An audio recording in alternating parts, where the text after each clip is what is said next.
Itt volt Magyarországon a GP Talmával, végigmentünk a top csapatoknál, és nagyjából minden másik pilótának már az adott emberre van szabva a tanforma.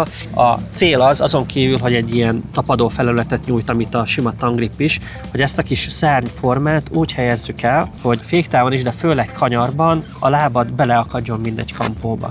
Onnantól kezdve derékból meg tudod tartani a teljes testsúlyodat. Ha igazán jól van fölhelyezve, akkor kanyar közepén konkrétan át tudnál engedni a kormányt, még akkor is, hogyha egy ilyen könyöklös pozícióban vagy, mert annyira jól szupportálja az egész a lábadat. Túl lent van. Aha. Egy picit följebb kell tenni. Most